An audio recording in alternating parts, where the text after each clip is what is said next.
안녕하세요. 저는 가정주부로 생활하고 있는 60대 여성입니다.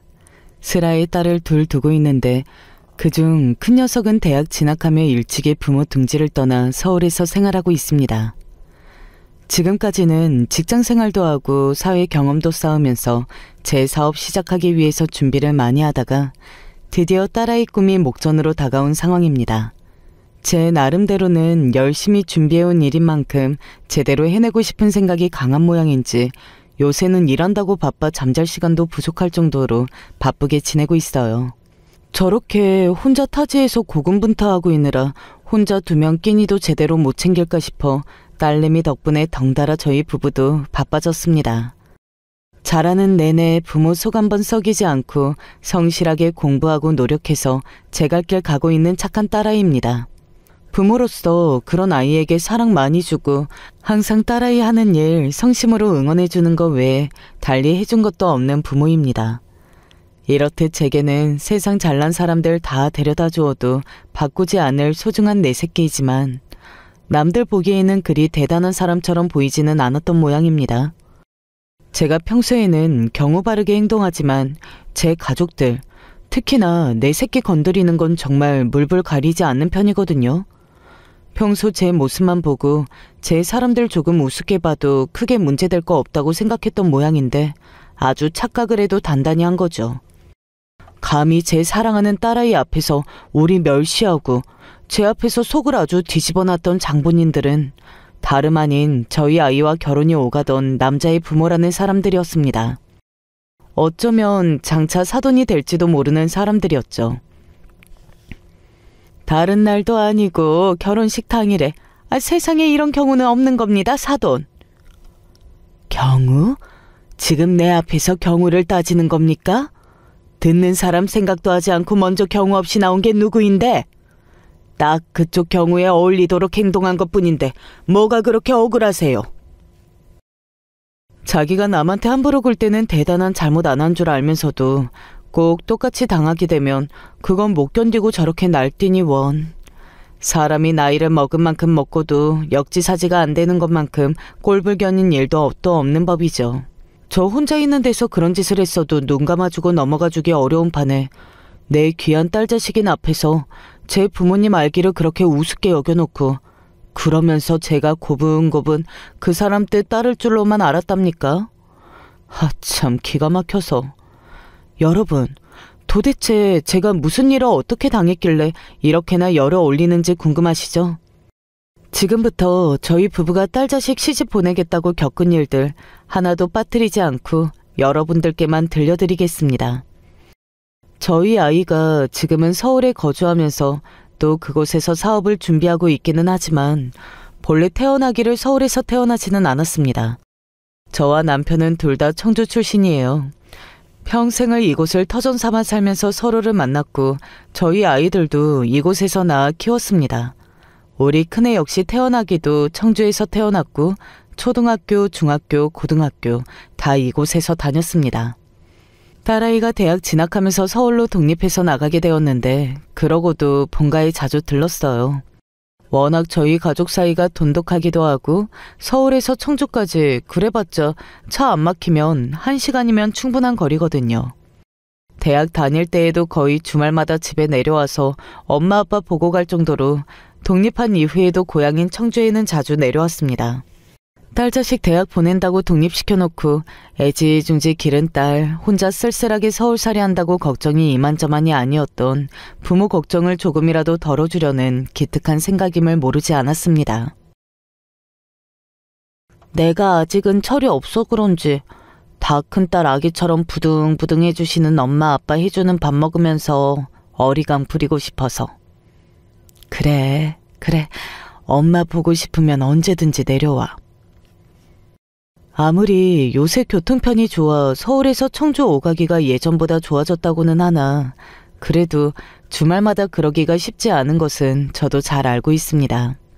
더욱이 이제 갓 20살이 되어 대학생 성인이 된 자유를 만끽하고 싶을 만도 한데 그 귀한 시간 가족들을 위해 써주니 딸아이에게 그저 고맙고 아이 마음 씀씀이가 참 기특했죠. 실제로 아이 대학 동기들 중에 우리 딸처럼 비슷하게 지방에서 서울로 올라온 친구들도 꽤 많은 걸로 알고 있습니다. 성인이 되고 집에서 독립해 나와서 자기 마음대로 살고 싶은 대로 살 수 있다고 좋아하는 친구들도 많긴 한데, 그래도 나는 독립해서 혼자 떨어져 나와 사는 게 그렇게 성격에 맞지 않는 것 같더라고. 물론 자취하면서 즐길 수 있는 자유로움도 좋지만 그래도 난 가족들이랑 같이 살던 기억이 더 좋기도 했고. 그렇게 듣기 좋은 말을 해주고는 서울에 자취방을 얻어놓고도 매일 주말마다 꼬박꼬박 엄마 얼굴을 보러 내려와주는 아이였어요. 주말마다 아이랑 청주 시내에서 데이트도 참 많이 했습니다. 물론 서울만큼 세계적으로 손꼽힐 만한 대도시는 아니라 하더라도 요새는 청주도 예전 같지 않아서 발전을 많이 했거든요. 아이 중고등학교 다닐 때랑은 또 달라서 요즘에는 청주 시내에만 나가도 그렇게 크게 아쉽거나 부족함 느끼지 못하고 있기도 했고요. 그런데 이게 또 희한한 게 딸아이 말하기로는 서울에서 나서 서울에서 나고 자란 친구들 중에서는 서울 아닌 곳들은 죄다 시골인 줄 알더라는 겁니다. 나 처음에 대학 가고 난 다음에 태어나서 처음으로 촌뜨기 취급당하고 얼마나 당황스러웠는지 몰라. 내가 무슨 소리까지 들은 줄 알아? 지연이는 청주에서 왔다고 했지. 그러면 새벽에 이렇게 호프집에서 술 마시거나 심야 영화 보는 거 한 번도 못 해봤겠다. 그치? 나 원참 어이가 없어서 우리 애가 그동안 새벽에 호프집에서 술 마셔보지 못한 거나 심야 영화 보지 못한 건 대학 진학도 하기 전에 미성년자라서 그런 거지. 청주라고 어디 영화관이 없겠습니까? 게다가 호프집이라니. 참 어이가 없어서. 대한민국에 술 마실 수 있는 호프집은 서울에밖에 없답니까? 서울 촌놈이라는 말이 괜히 생긴 게 아니라는 생각이 들었습니다.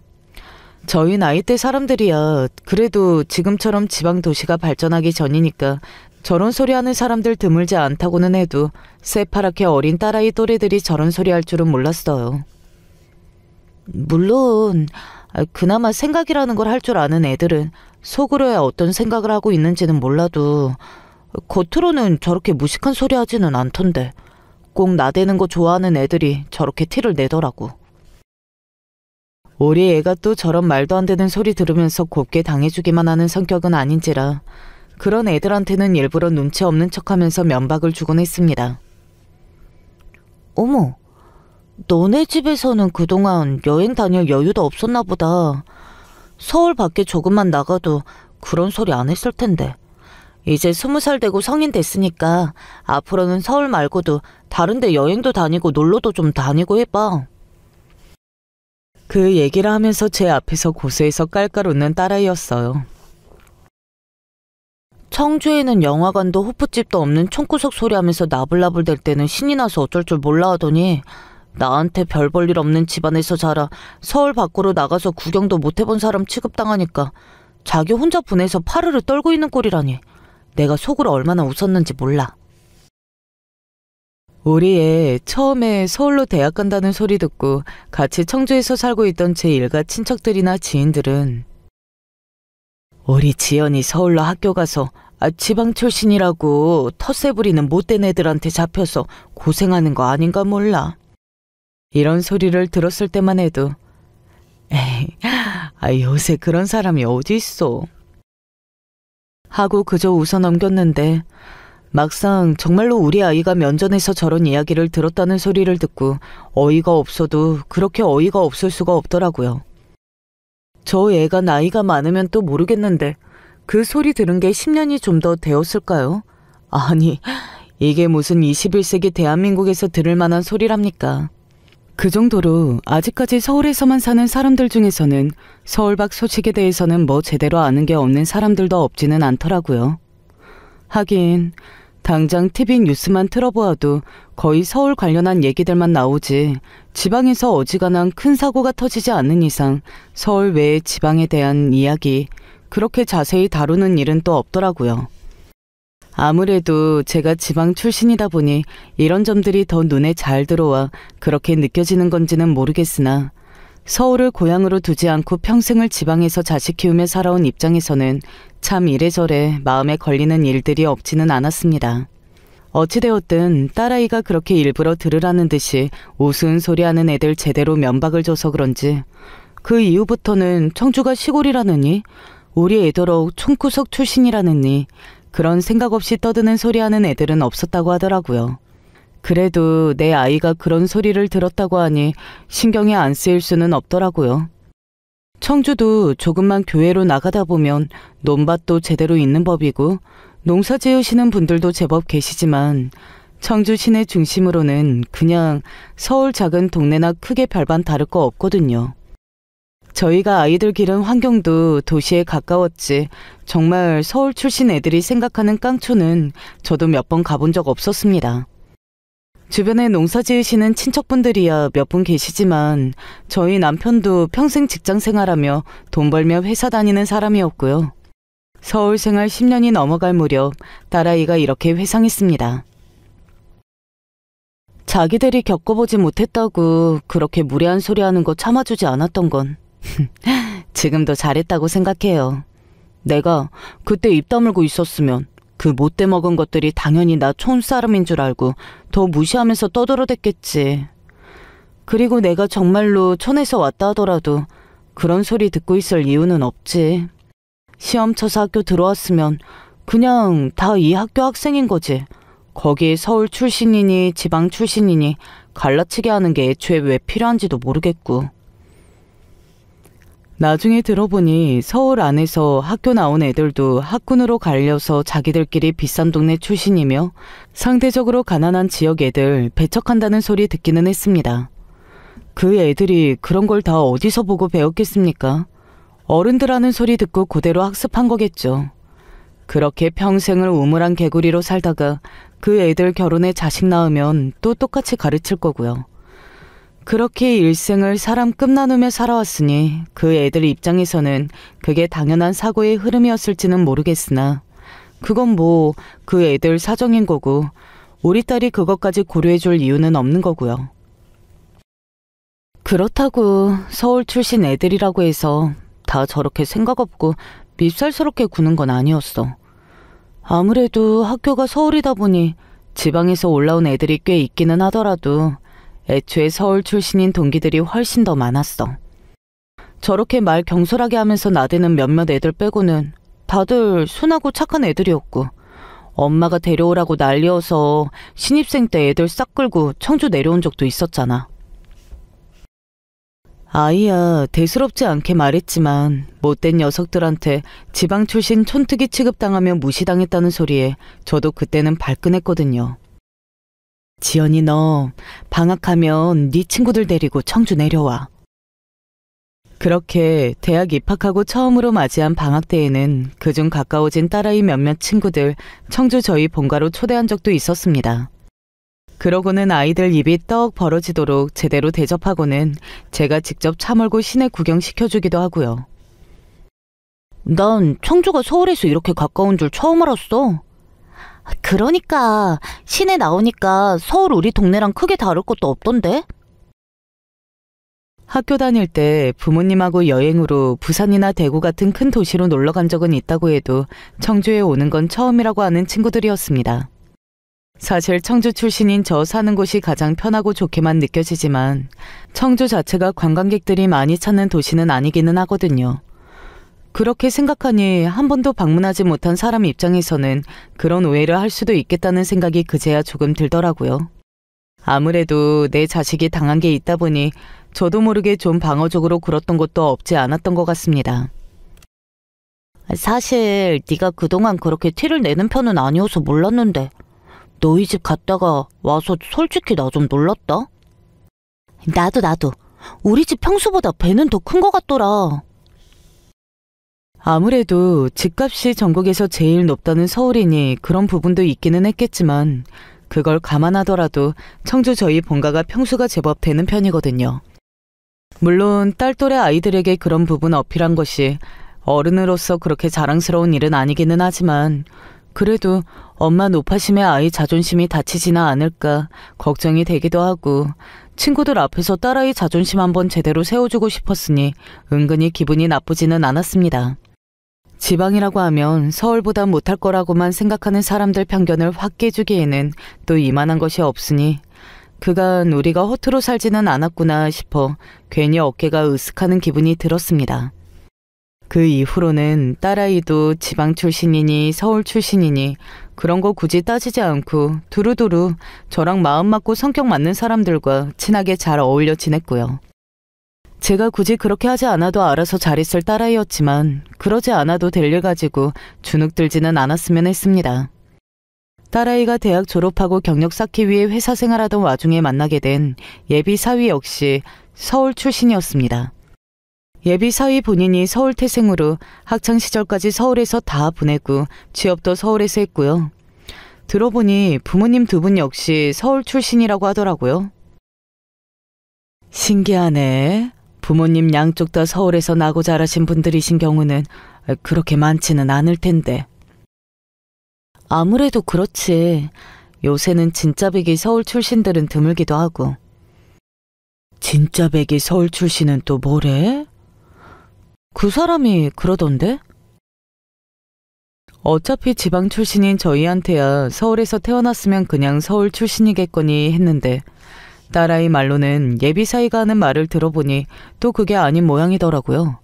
서울 토박이라고 불리려면 최소한 3대 이상은 서울에 뿌리를 내리고 살아야 진짜 서울 사람으로 인정을 받은 거라느니 뭐라느니 하던데 대부분 지방에서 올라오신 분들 서울에서 자리 잡고 사시면서 자식 낳고 살면 서울 사람인 거지. 뭘 또 저렇게 세세하게 따지고 있나 싶기는 했지만 그냥 그러려니 했습니다. 서울 사람들은 또 서울 사람 나름대로의 사고방식이라는 게 있다는 걸 겪어보기도 했으니 서울 사람들이 지방 사람들 사고방식 완전히 다 이해하지 못한 것처럼 뭐 또 그런 부분이 있겠거니 그 정도 생각이었어요. 딸아이 대학 다닐 때까지만 하더라도 거의 주말마다 천주 본가에 내려와서 엄마 아빠 얼굴 보고 가고 방학 때에는 아예 자취방 짐 빼서 몇 달씩 청주에 머무르기도 하고 그랬는데 그것도 이제 아이도 나이를 먹고 취업 준비하기 시작하면서부터는 그러기가 쉽지 않더라고요. 요새 워낙 취업 시장이 바늘구멍이라고들 하잖아요. 저희 아이한테도 예외는 아니었습니다. 제 나름대로 하고 싶은 일이 확고했던 만큼 준비할 것도 적지 않았겠죠. 탄탄한 경력을 쌓아서 앞으로의 미래를 준비하기 위해서는 해야 할 일이 많았을 겁니다. 아이가 대학교 3학년 말부터 본격적으로 취업 준비를 시작하게 되었는데 그러다 보니 평일이고 주말이고 가릴 것 없이 취업 스터디며 어학 스터디며 아이 고3 때 수험 시절보다 더 바쁘게 생활해야 했습니다. 당연히 예전처럼 청주에 내려올 시간을 내는 것이 쉽지 않아졌어요. 귀한 우리 딸 얼굴 보는 게 참 어려워졌습니다.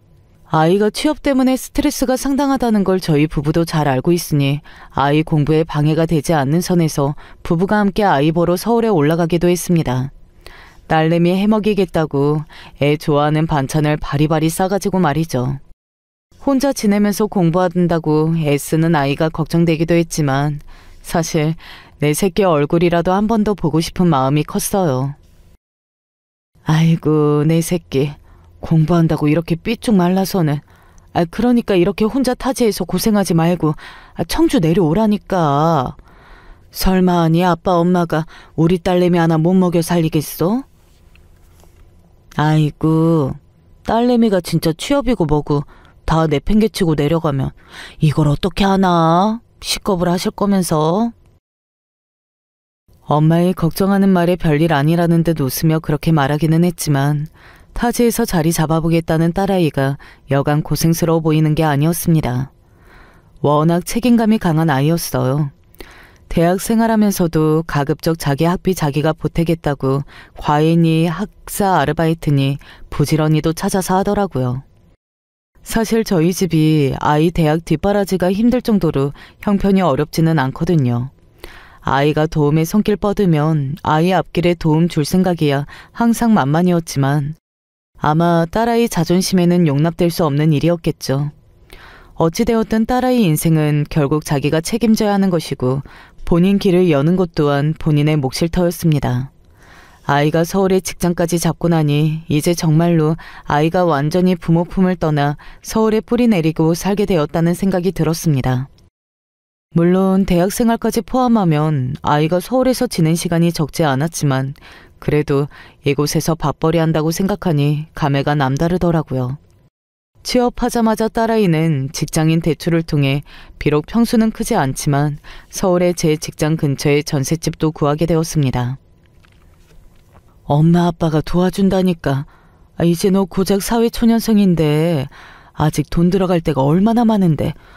요새는 부모 도움 받는 거 흠도 아니야. 알지? 알지, 그럼. 그래도 이왕이면 내 첫 전셋집인데 할 수 있는 데까지는 제 힘으로 해보고 싶어서 그래요. 엄마 아빠가 대학까지 보내주시고 취업할 때도 뒷바라지 아끼지 않고 해주셨는데 이제 내 힘으로 돈 벌고 있는데 내 힘으로 살아봐야지. 아무 연고도 없는 서울 좁은 집에서 살고 있는 딸 자식 사는 게 늘 눈에 밟혔지만 제 나름대로는 그래도 제 명의달과 얻은 첫 집이라 그런지 딸아이 나름대로 첫 집에 애착도 있어 보였습니다. 그럼 이제 성인인데 이게 당연한 거지. 그리고 그 사람도 그러던데 요새 서울 집값이 얼마인데 아무리 전세라고 해도 이만한 집 구하는 거 쉬운 일 아니라고. 무엇보다 평생을 서울에서만 지내온 예비 사이도 그렇게 딸아이를 추켜 세워주며 칭찬했다니 엄마로서 뿌듯하더라고요.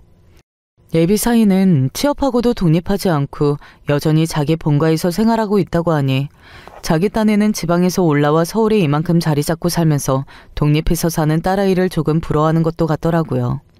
아무래도 그 나이까지 부모님하고 같이 사는 사람 입장에서는 독립해서 나와 사는 사람들 부러워하는 게 일반적이기는 하니까요. 워낙 서울 집값이 비싸니 요새 취업해도 부모님 집에서 독립하지 않고 사는 자식들이 많다는 이야기는 들었는데 아직까지 예비 사이도 독립할 자금이 부족해서 그런가 싶었습니다. 어찌되었든 지방 출신인 딸아이와 서울 토박이 집안 출신이라는 예비 사이는 이렇듯 자라온 환경의 차이가 없지는 않았지만 그런 것들 크게 중요하다고 생각되지 않을 정도로 만나는 동안 크게 싸우지 않고 잘 지내더라고요.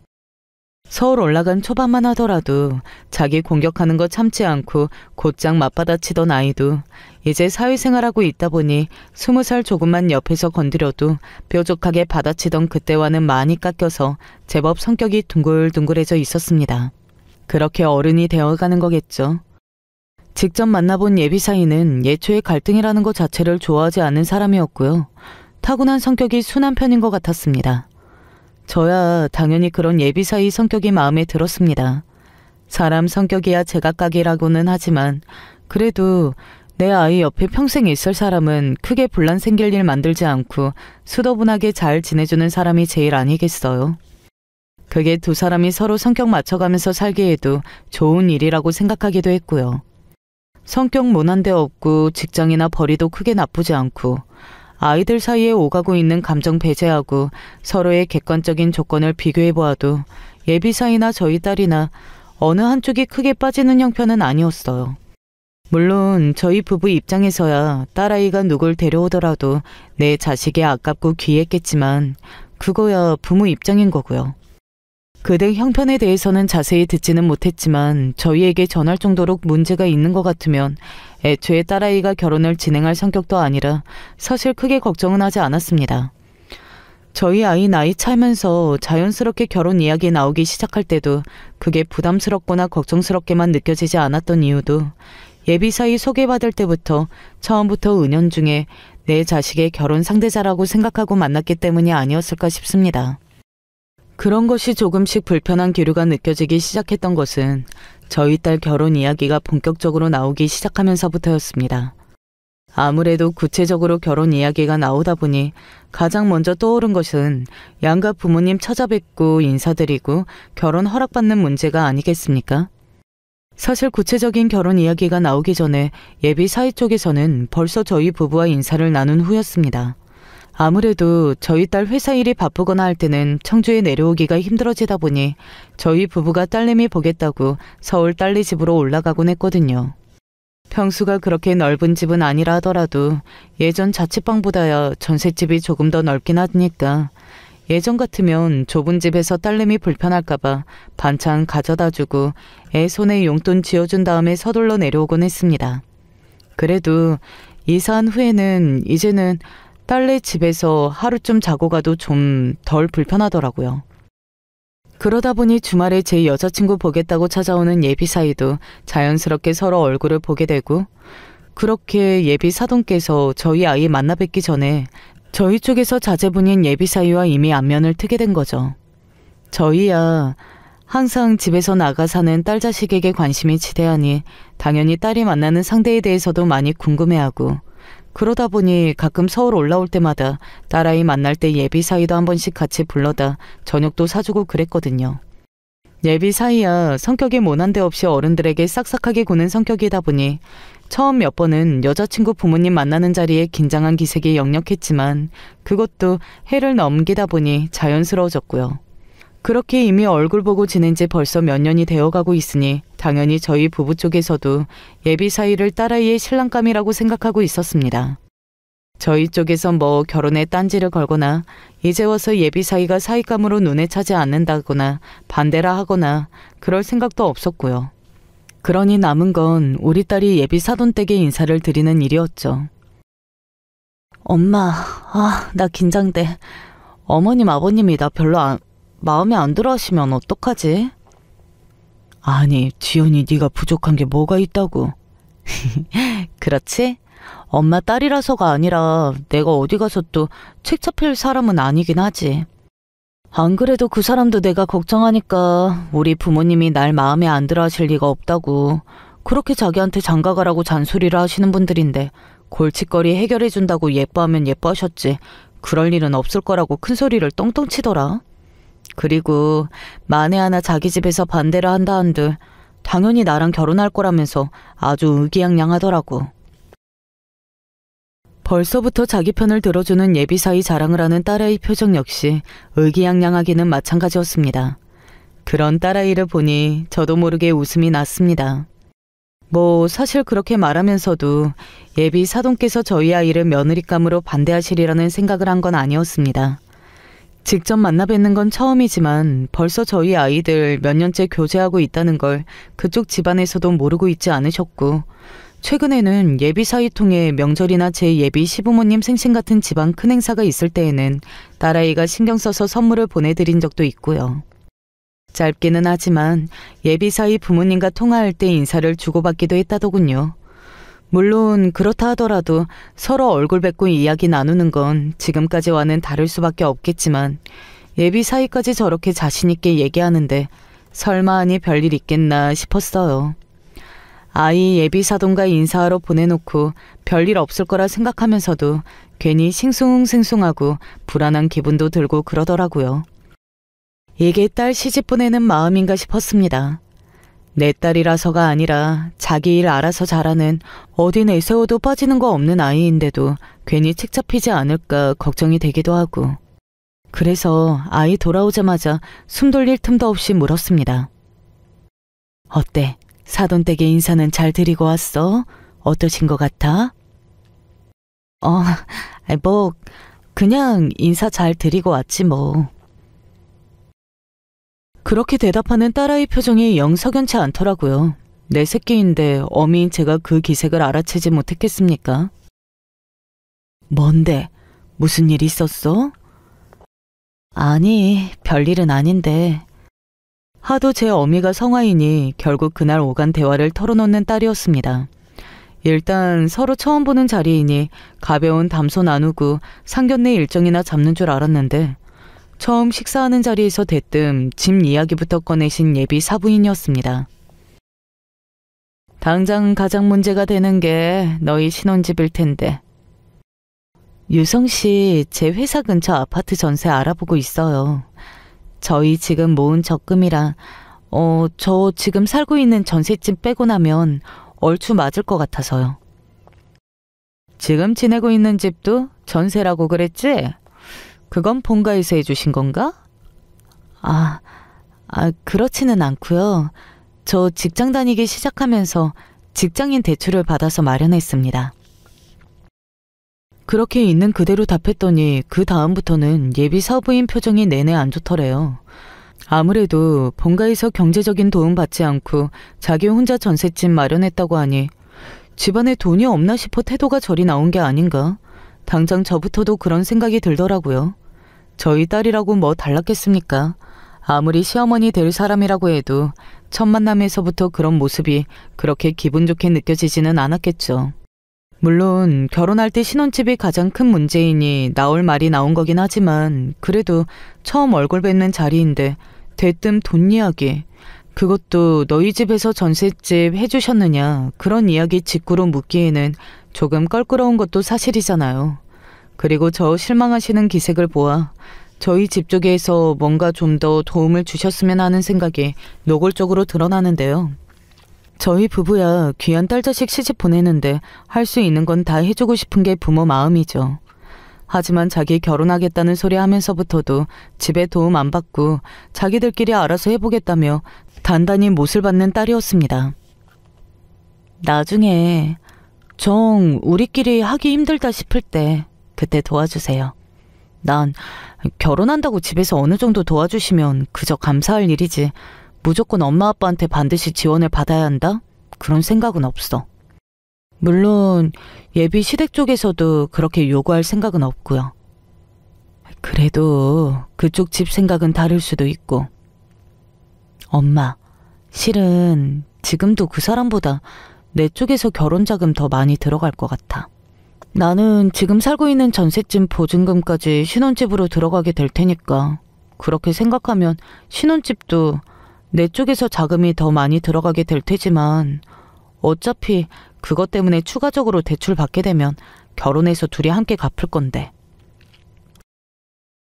그렇게 자기 쪽에서 결혼 자금이 더 들어가는 것까지 감수한 아이였습니다. 그럼에도 불구하고 초장부터 예비 시어머니 기색이 저렇다 보니 아이도 기분이 상했던 모양이에요. 그걸로 딸이 기분 상해하는 걸 보는 저도 기분이 썩 좋지는 않더라고요. 어찌됐든 그래도 아이들 결혼 자체는 큰 문제 제기하지 않으시고 당연한 듯 어떻게 결혼 준비할 거냐는 얘기부터 나왔으니 큰 산은 하나 넘었다고 생각했습니다. 그 다음부터는 구체적으로 결혼 준비하느라 딸아이도 정말 정신이 없었고요. 서로 마음만 맞으면 같이 살 집 구해서 지내는 걸로 결혼이 끝나면 얼마나 편하고 좋겠습니까만 결혼이라는 게 사실 그렇지는 않지 않습니까? 크고 작은 부분부터 세세한 부분까지 어찌나 신경 써야 할 것이 그리 많은 건지 왜 사람들이 우스갯소리로 마냥 결혼 힘들어서 2번은 못하겠다고들 하는지 이해가 확 되더라고요. 그 와중에 저희 부부는 이왕 신혼집 구하는 거 엄마 아빠가 도와줄 테니 더 넓은 집을 알아보라고 딸에게 넌지시 이야기를 꺼내보았지만 양가에서 다 도움받는 거면 모를까 예비 시댁 쪽에서 크게 거의 도움받지 못하는 입장에서 굳이 엄마 아빠만 제 결혼에 부담하는 것 더 많은 상황을 반가워하지 않았습니다. 결국 제 엄마 아빠 손해보는 집 만들고 싶지 않아 더 그랬겠죠. 그렇게 아직 상견례도 하기 전에 신혼집 문제로 조금은 감정이 상할 만한 일이 한 차례 지나가고 드디어 양가 상견례 날이 다가왔습니다. 솔직히 처음 보는 예비 사부인 첫인상이 그리 좋지는 않았습니다. 새침대기처럼 앉아있는 표정도 그랬지만 이 나이 먹고 나 탓하지 않게 보는 눈빛도 구분하지 못할 정도로 나이를 허투루 먹지는 않았으니까요.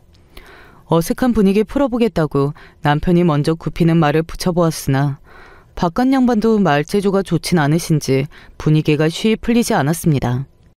옆에 앉아있는 딸아이 표정이 굳는 것이 어째 분위기가 영 이상하다 싶었죠. 예약금 치르려면 하객 규모부터 파악을 해야 할 텐데 사돈댁에서는 혹시 몇 분이나 오실지 여쭈어도 될까요? 마침 이야기가 나와서 말인데요. 시골에서 오실 하객분들이 많으신가요? 네? 아니, 생각해보니 우리 집에서는 개혼인데 저희 친척들이나 지인분들 보시는 부분도 무시하기가 어려워서요. 어차피 시골에서 서울까지 먼 걸음하기도 쉬운 일이 아니고 이왕이면 꼭 오셔야 할 가족분들 아니면 시골에서는 하객을 올리지 않는 것도 괜찮을 것 같아서요. 이게 다 무슨 소리래요? 청주를 보고 아직 면전에서 시골 타령하는 예비 사부인 말도 황당했지만 시골 사람이니까 하객을 올리지 말라뇨. 저는 살면서 저런 말하는 사람은 듣도 보도 못했습니다. 아니, 자기네 집만 개혼이에요? 우리도 이제 첫 달 시집 보내는 집안의 경사를 앞두고 있는데 왜 우리 집안이 이런 취급을 당해야 하는지 이해가 안 가더라고요. 단박에 곁에 앉은 딸아이 안색이 바뀌었습니다. 어머님, 그 이야기는 저랑 하시기로 했잖아요. 나랑 얘기해놓고 네가 가타부타 말이 없으니 그런 것 아니겠니? 당장 사부인만 봐도 생전 처음 듣는 이야기인 것 같은데. 사부인, 집안 간에 서로 이목이라는 것도 있지 않습니까? 저희 집안 체면도 생각을 좀 해주셔야죠. 저희 집안은 대대로 서울 토박이로 뿌리 내리고 사는 사람들인데 맞은편 하객 자리에 촌사람들만 그득하게 앉아있으면 저희 부부 체면이 뭐가 되겠습니까? 이해 좀 해주세요.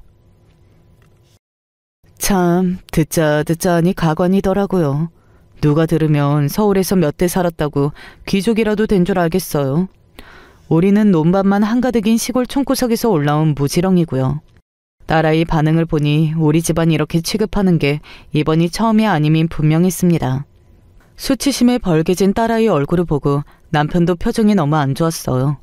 섣불리 한마디 하지 못한 건 여기서 내 성질대로 한마디 내질렀다 우리 애만 곤란하게 만드는 건 아닐까. 자식 있는 입장이다 보니 내 멋대로 굴기가 쉽지 않더라고요. 그 모욕을 당하고 그 다음부터 그 여자가 무슨 말을 하는지 잘 들리지도 않더군요. 상견례 분위기가 엉망이었습니다. 그 일 이후로 딸아이는 죄인처럼 고개를 푹 숙이고 있고 예비 사이라는 놈은 제 엄마 망발 말릴 생각은커녕 그저 요리조리 눈알만 굴리고 눈치만 보고 있고요. 정말이지 최악의 상견례였습니다. 집안으로 돌아오는 내내 침묵만이 감돌았습니다. 이윽고 딸아이가 무겁게 입을 떼었습니다. 엄마, 아빠, 죄송해요. 저 때문에 괜한 소리만 듣게 하고.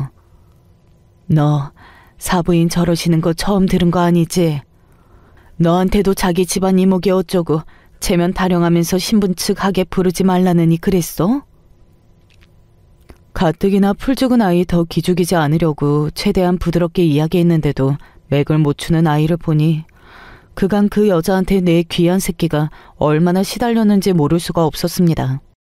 모르면 몰랐지 시집도 안 간 딸 벌써부터 시집살이를 겪으며 무시를 당하고 있는데 저도 부하가 확 치밀어 올랐습니다. 그렇게 딸아이를 닥달해 듣게 된 그간의 사정은 이러했습니다. 상견례 이전부터 우리 집안을 총구석 출신이니 비하하며 우습게 여긴 예비 시댁이었다고요. 사실 신부 측에서 결정해야 할 식장 관련 문제나 웨딩드레스 문제 같은 것도 당연하다는 듯이 그 여자가 관여를 하려던 건 물론이고요. 사돈께서는 시골에 계시기도 하고 아무래도 이쪽 일은 이쪽 사람이 해결을 하는 게 너희 부모님께서도 편하시겠지. 내가 좀 바빠지기는 하겠지만 뭐 어쩌겠니. 사정이 이런데. 한마디로 총구석 무지렁이인 너희 부모는 이런 서울에서 일어나는 세련된 일들 해결할 능력이 안 되니 당연히 신부 쪽에서 결정할 일도 자기가 알아서 하겠다. 이 소리를 한 겁니다. 기가 막혀서 정말. 그때만 하더라도 이게 예비 시어머니한테 은근히 멸시를 당하고 있는 건지 아니면 내가 벌써부터 시댁이라는 무게에 짓눌려 괜히 꼬아서 바라보는 건지 잘 판단이 안 되더라고요. 내가 부탁한 적도 없는데 당연하게 이렇게 말씀을 하시는데 은근히 나나 엄마를 무시하는 기분이 들어서 그것도 마음에 걸리고 내가 지방 출신이라는 걸 그다지 반가워지도 않고 있다는 건 확실한 것 같았어.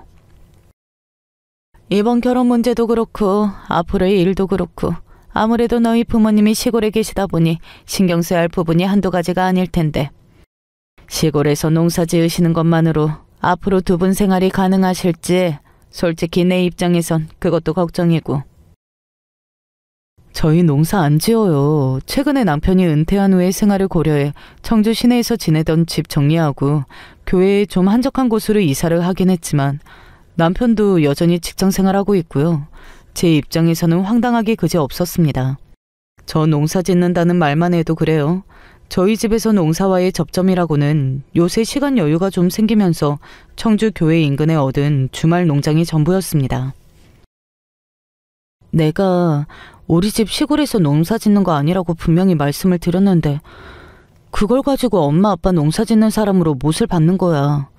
뭐 그래봤자 당신 생각하기에 총구석에 불과한 동네 회사 수입이야 얼마 되지도 않을 테니 저렇게 생각하시는지는 몰라도 내가 그동안 얼마나 복장이 터졌는지 당연히 엄마 아빠가 별 볼 거 없는 지방 출신 며느리가 당신 아들에게 부담을 지어줄 거라고 가정하고 말씀하시잖아.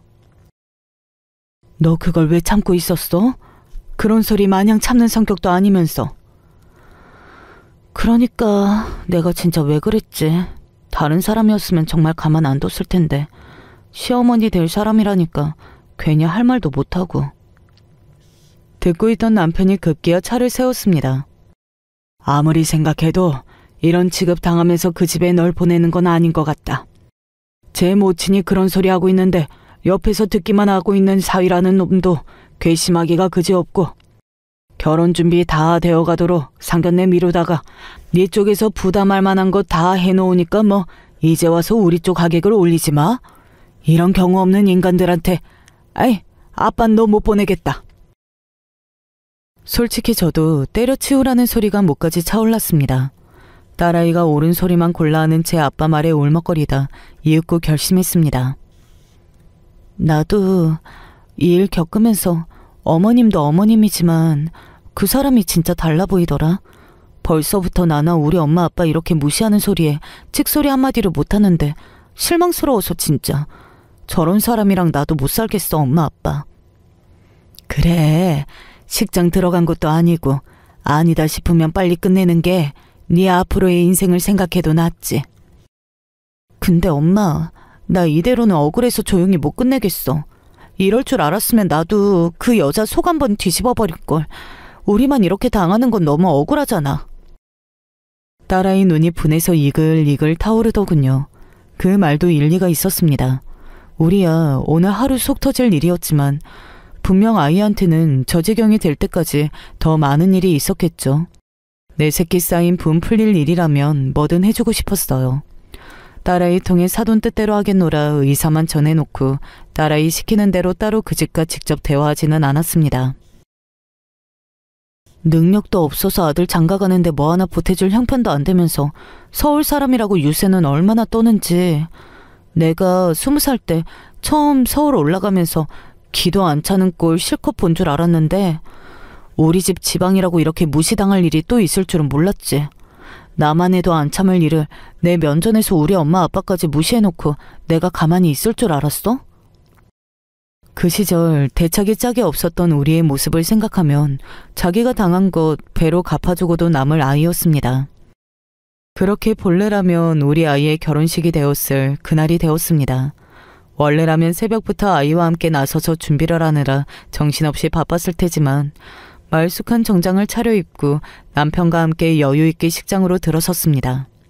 한쪽에는 벌써 자리가 꽉 차 있었으나 반대편 하객석은 개미 한 마리 보이지를 않았어요. 바로 신부 측 하객석이었습니다. 당연한 일이었어요. 저희 쪽에서는 애초에 청첩장 발송부터 하지를 않았으니까요. 저희 일가 친척들이 저희 딸 결혼 소식 전해 들은 이가 아무도 없는데 누가 여길 나타나겠어요? 벌써부터 신랑 쪽에서는 이게 무슨 일인가 싶어서 웅성웅성대는데 우리 딸 계획이 아주 제대로 먹혀들었다 싶어 저도 모르게 웃음이 나올 판이었습니다. 사돈. 저희 부부 발견하자마자 씩씩대며 다가오는 그 여자 꼴도 참 보기 좋더라고요. 그 뒤로 허둥지둥 따라오는 한때 사이가 되리라 여겼던 놈까지. 결혼식 시작할 때가 다 되도록 연락 한 통이 없어 코빼기도 비치지 않은 예비 신부와 그 부모를 애가 바짝 말라 기다린 티가 역력했습니다. 이게 대체 무슨 경우랍니까, 사돈? 결혼식 날 연락 한 통 없이 신부가 나타나질 않다니. 우리 집안을 얼마나 우습게 여겼으면. 우리 쪽 하객 부르지 말래서 그렇게 해줬고 하객도 못 부르는 결혼까지 시킬 정도로 대단한 집안도 아니기에 그렇게 한 것뿐인데 그쪽 요구사항은 다 맞춰줬는데 무슨 불만이 그렇게 많아요? 그게 무슨 소리예요? 경우 없이 결혼식 당일 그런 걸 통보하는 게 어디 있어요? 살면서 본 중에 가장 경우가 없길래 그 집 가풍이 그런가에 거기에 맞춰줬더니 왜요? 우리 하객도 우리 마음대로 못 부르게 하고 윗사람처럼 굴더니 그래도 신부랑 신부 부부는 오라는 소리였는 줄은 몰랐네요. 우리 애나 우리 부부도 지방 사람들인데 황송에서 이 결혼 참석하겠어요? 장모님, 장인어른, 지연이는요? 이 모자란 놈! 제 어미 정신 나간 소리에 찍소리도 못하는 모자란 놈한테 내 딸 줄 알았어? 니놈 다신 내 딸 볼 일 없을 테니 다시는 우리 애 찾지 마. 안 됩니다, 장인어른. 파혼이라뇨. 손님들 다 오셨는데. 네 손님이지 내 손님이냐? 정 네 입으로 못 전하겠으면 까짓 건 내가 하지 뭐. 그렇게 말릴 새도 없이 성큼성큼 줄에서까지 박차고 올라간 남편이 마이크를 잡았습니다. 오늘 결혼식 없습니다. 잘난 서울 도박이 집안에서 하객으로 시골 사람 못 앉혀놓겠다길래 우리 딸이 이런 집구석에 도저히 시집 못 가겠다고 하더라고요.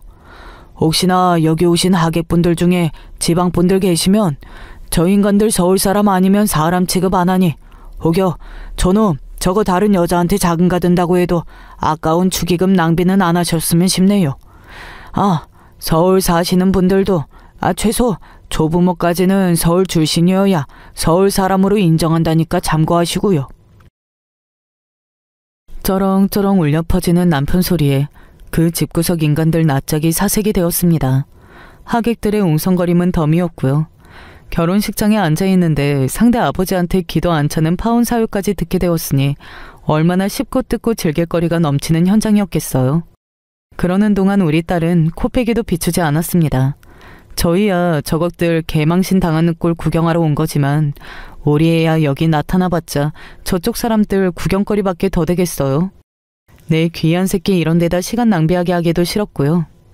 이런 경우는 없어. 이런 개망신이 어딨어? 경우가 없어봤자 면전에서 그런 개념 없는 소리 한 당신만 하겠어? 아휴, 천만 다행이지. 저런 집구석에 보내서 내 귀한 새끼 팔자 망쳤으면 어쩔 뻔했어. 이제 당신 아들 모질이인 거 하객들 다 알 텐데 다음번에 창피해서 저 사람들 다시 부를 수나 있을까 몰라. 그럼 이번에는 신랑 쪽 하객석 텅 빈 구경을 할 수 있으려나? 그것도 볼만하겠네. 장모님, 장인어른, 지연이가 정말 이렇게 끝내자고 해요? 아니죠? 내 딸 이름 입에 올리지도 마. 일부러 그 여자 열받아서 뒤로 넘어가라고 있는 대로 약을 올려주었습니다.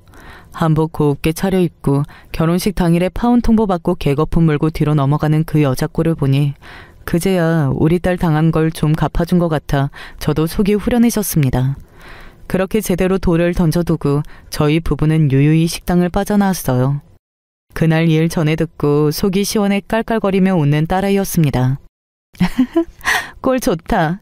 주제에 우리 엄마빠 무시하면서 건방지게 굴더니 그렇게 체면 입에 올리던 양반이 일가 친척 지인들 다 끌어모은 자리에서 그 개망신을 당했으니 얼굴이나 제대로 들고 다니겠어?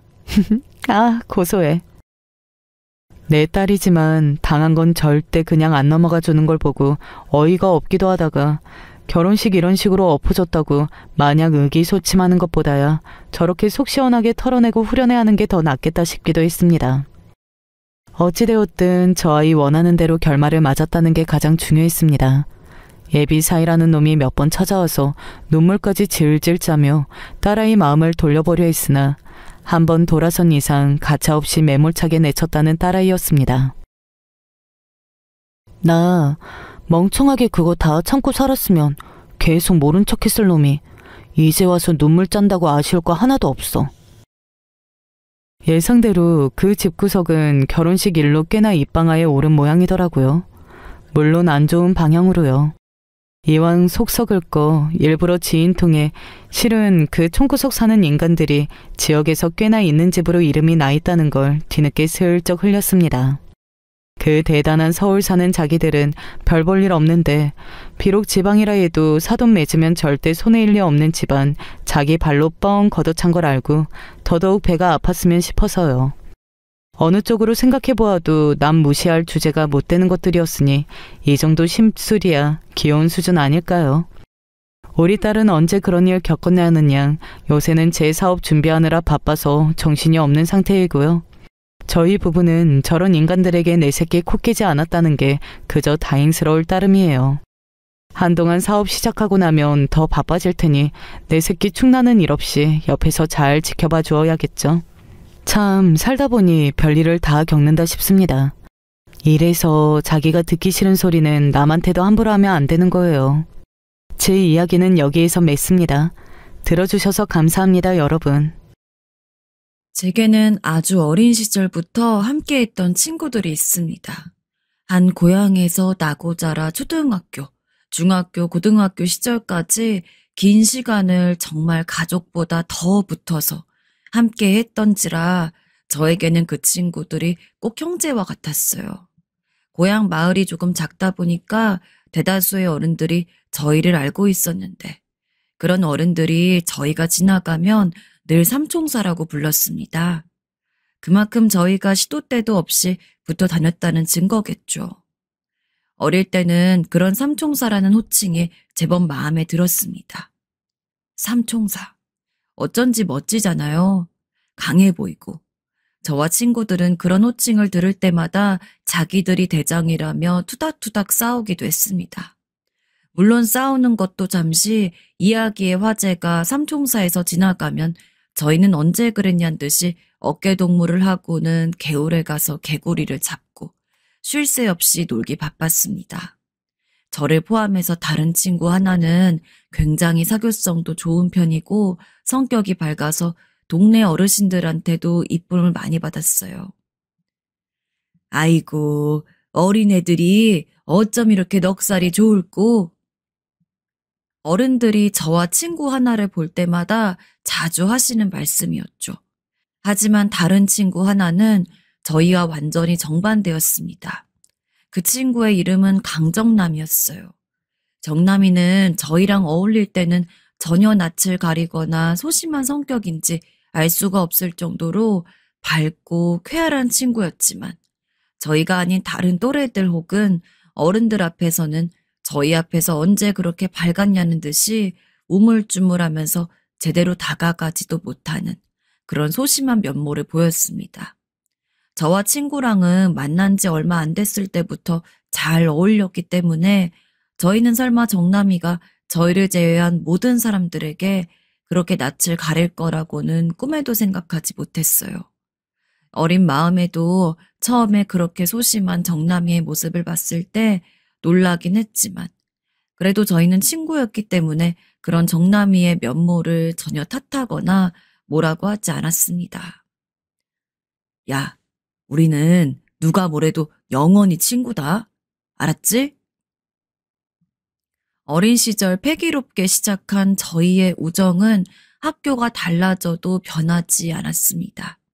초등학교까지야 고향 마을에서 다녔었기 때문에 모두가 한 반에서 함께 공부를 했지만 중학교부터는 저도 그렇고 다른 친구도 그렇고 정남이도 그렇고 조금 더 큰 지역으로 이사를 가가지고 학교를 다녔기 때문에 모두 뿔뿔이 흩어져서는 등교를 해야 했어요. 소심한 정남이는 물론이었고 저도 다른 친구도 불과 작년까지만 해도 함께 학교를 다녔던 저희가 겨우 1년 새에 이렇게까지 뿔뿔이 흩어져야 한다는 사실을 인정하지 못했습니다. 그래서 철없게도 부모님에게 나 애들이랑 학교 같이 못 다니면 학교 안 다녀 라고 바닥에 늘어누워서 떼를 쓴 적도 있었습니다. 물론 부모님에게 죽어라 얻어터지고 나서는 다시는 그런 이야기를 하지 않았지만요.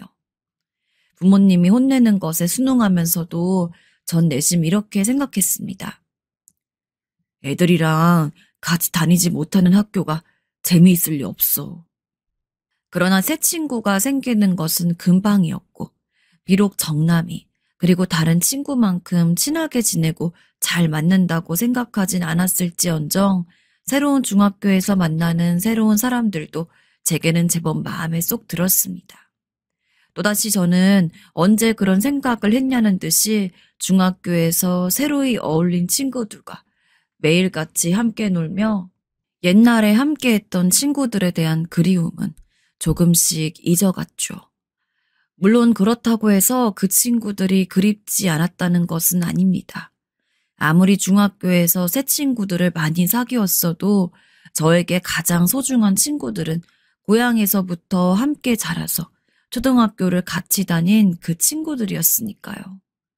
하지만 저희는 생각보다 자주 만나진 못했습니다.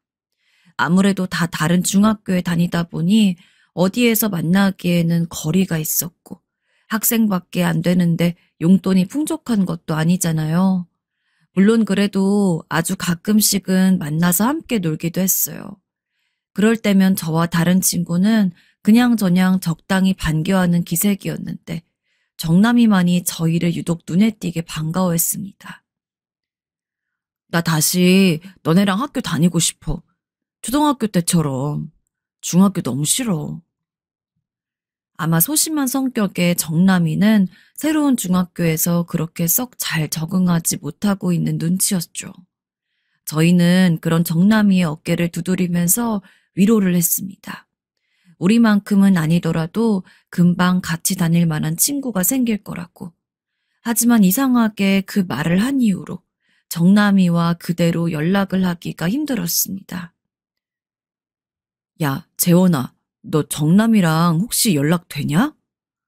아니, 나 안 돼. 너도 정남이랑 연락 안 돼?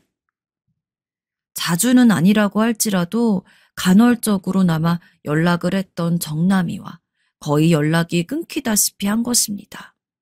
저와 다른 친구는 당연히 놀랄 수밖에 없었죠.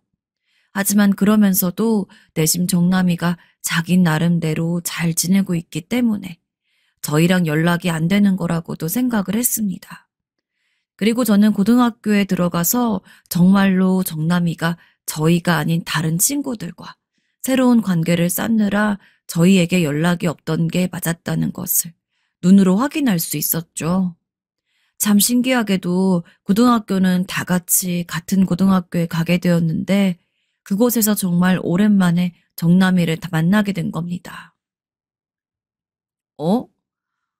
얘들아, 오랜만이다.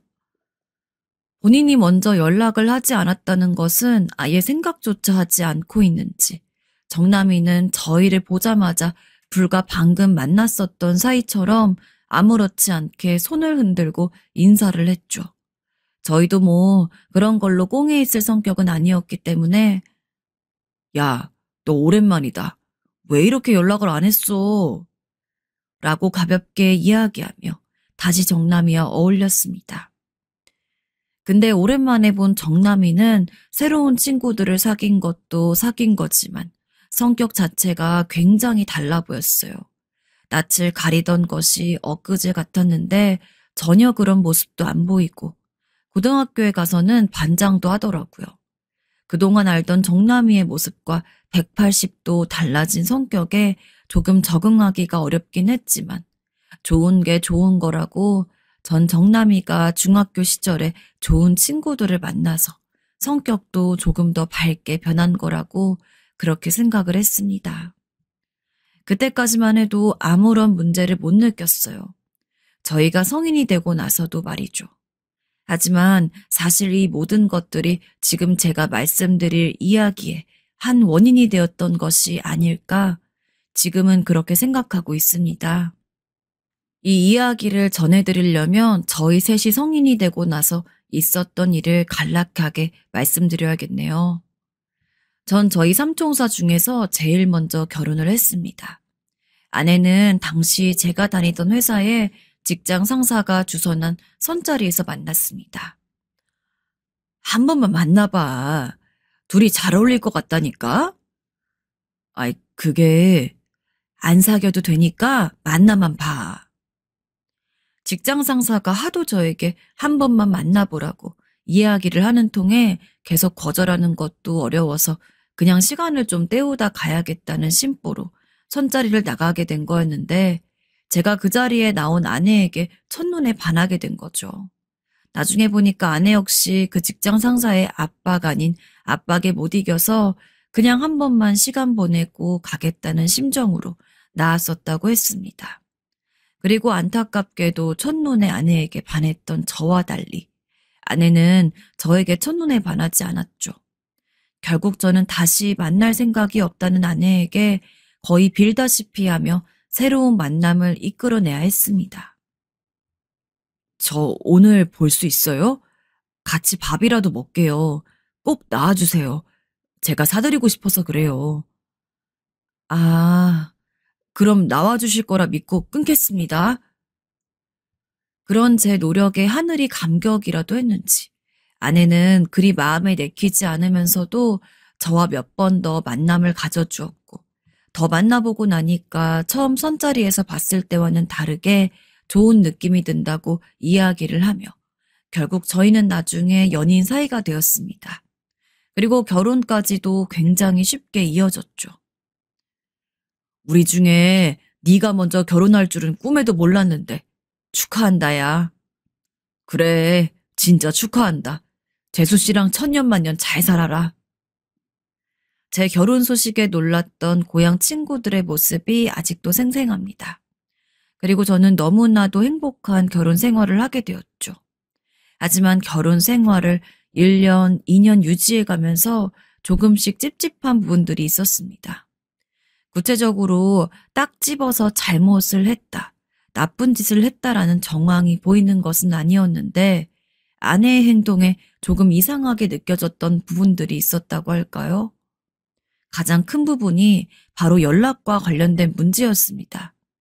핸드폰에 대해서 저희는 서로 관심도 별로 안 가지고 그렇다고 해서 누가 상대방 걸 건드려도 그렇게 뭐라 하지 않는 편이었는데 어느 순간부터 아내가 제가 본인 핸드폰에 손을 대면 기이할 정도로 예민하게 반응하는 적이 종종 있었습니다.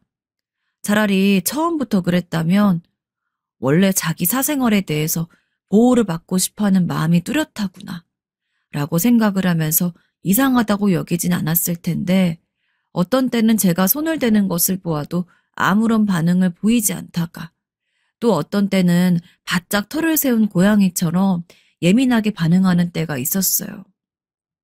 이건 분명히 이상한 일이잖아요. 당신 내가 핸드폰 안 건드렸으면 좋겠어? 아니야, 괜찮아. 당신이 뭐 하려는 것도 아닌데.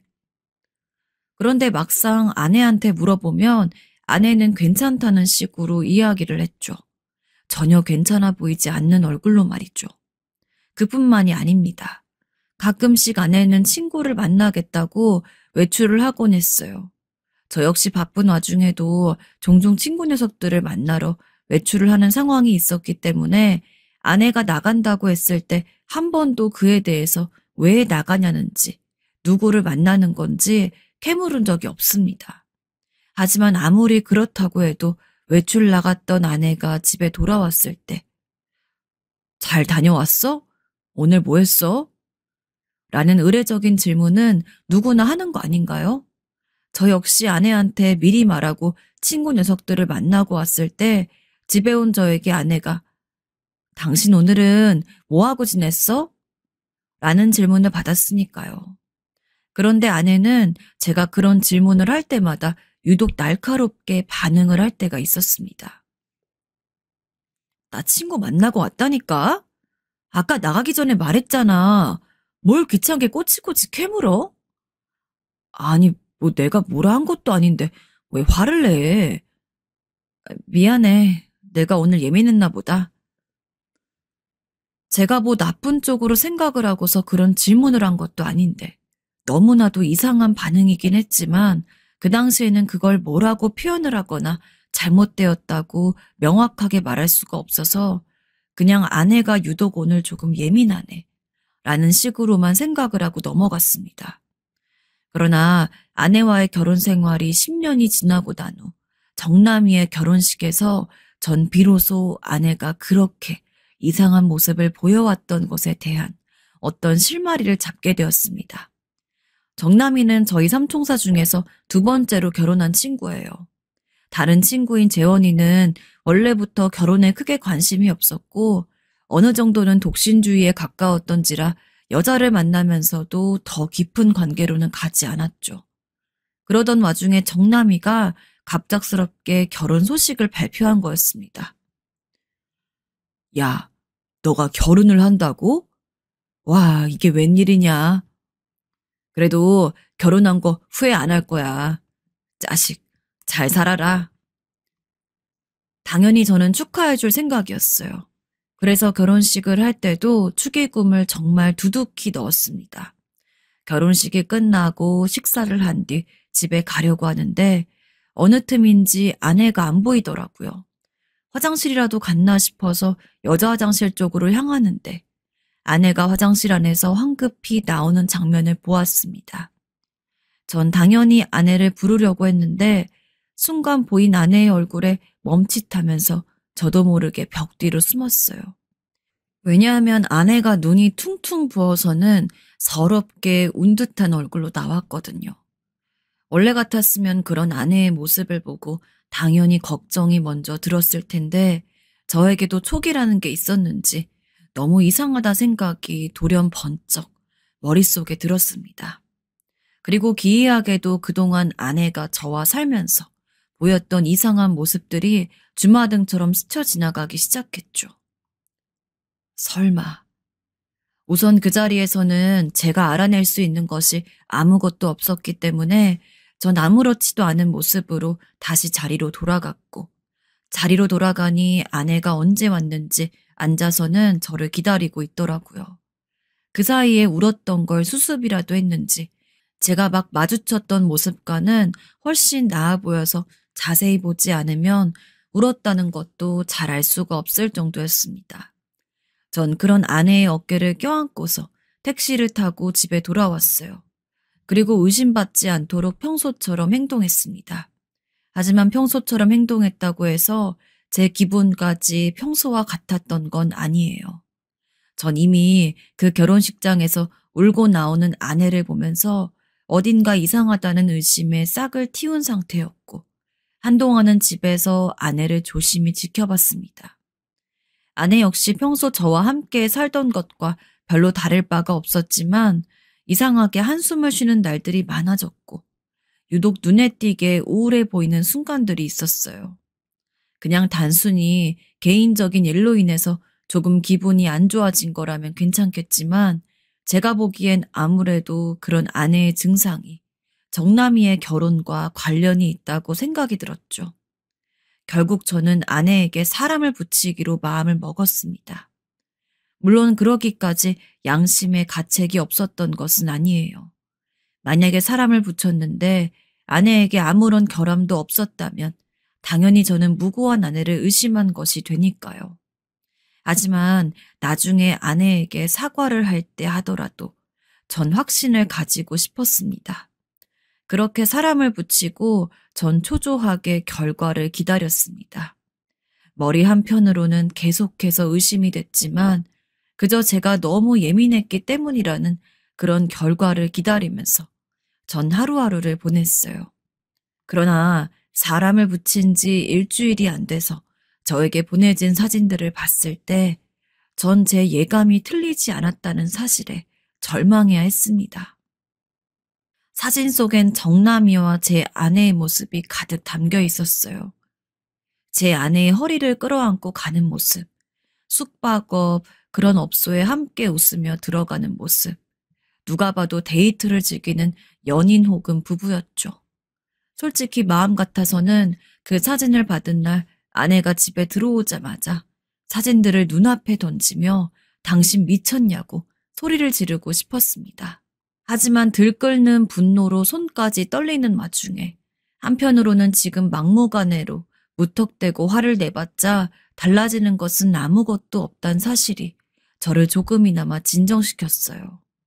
게다가 확실하진 않지만 제가 그동안 느껴왔던 아내에 대한 이상함이나 위화감들은 정남이와 바람을 피는 것으로 인해서 나온 것이 분명했고 그걸 따져보면 아내가 불륜을 저지른 기간은 당장 지금 몇 개월 혹은 1년 정도가 아니라 10년에 달할 것이 분명했습니다.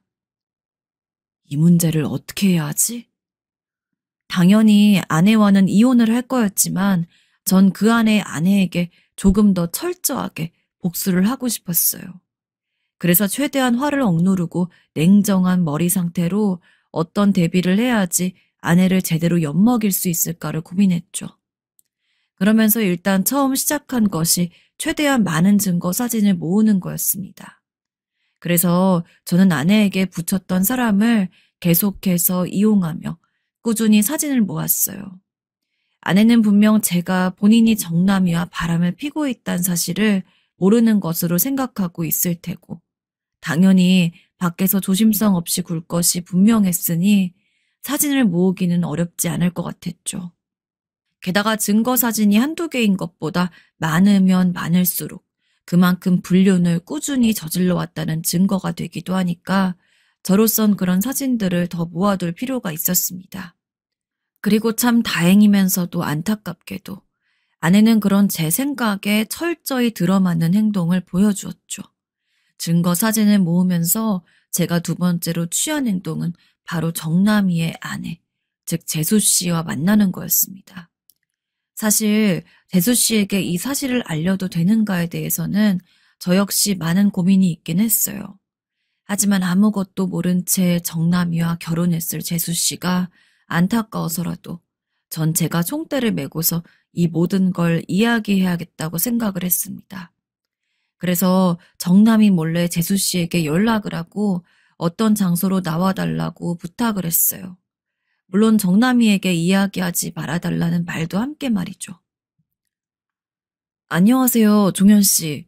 일단 단도직입적으로 여쭈어 보세요. 정남 씨한테 말하지 말고 왜 혼자 나와달라고 한 거예요? 재수 씨 입장에서도 제 말이 이상했을 겁니다. 저와 정남이는 둘도 없는 절친한 친구 사이인데 그런 정남이 몰래 나와달라는 말 자체가 재수 씨에게는 이상하게 받아들여졌을 거란 것도 알고요. 하지만 재수 씨는 제가 말한 장소에 나오긴 했으면서도 의심 가득한 눈으로 저를 봤습니다. 전 별다른 말을 얹지 않고 재수 씨에게 제 아내와 정남이의 불륜 사진이 담겨 있는 봉투를 건네주었어요. 제가 왜 정남이 몰래 나와달라고 부탁드렸는지는 그 안에 있는 사진을 보시면 알 겁니다. 네? 세상에. 계속해서 저를 의심하고 있던 재수 씨는 봉투 안에 들어있는 사진을 보자마자 곧바로 이해한 듯한 얼굴을 했죠. 전 그런 재수 씨에게 말했습니다. 확실하진 않지만 정남이와 제 아내가 불륜을 저지른 기간은 10년 정도 되며 전 뒤늦게 이 사실을 알았고 지금에서라도 둘에게 제대로 복수를 하려고 하고 있다고요. 아무것도 모르고 결혼한 재수 씨가 불쌍해서 이렇게 신뢰를 무릅쓰고 나와달라고 부탁드렸습니다. 그리고 제가 복수를 하는 과정에 있어서 재수 씨가 M1 피해를 입지 않기도 바랬고요. 그래서 일단 이렇게 얘기하게 됐어요. 많이 상처받으셨겠지만 알아는 두세요. 그놈이 어떤 놈인지. 아니 그러니까 10년 정도 됐다고요? 둘이 만난 지가? 기가 막혀. 어쩐지 이 인간 이상했어요. 근데 심증이 있어도 물증이 없으니 그러려니 하고 넘어갔는데 뒤통수를 이렇게 때릴 줄이야. 정말 이 사람 같지도 않은 것들 절대 용서 못하겠네요. 몰랐는데 재수 씨가 제 생각보다 훨씬 더 화끈하고 할 때는 할 줄 아는 성격인가 보더라고요. 제 말에 재수 씨는 너무 고맙다면서 자기도 이 복수 계획이 어떻게든 일조하고 싶다며 자기가 도울 수 있는 것이 있다면 뭐든지 다 돕겠다고 제게 먼저 제의를 해줬습니다.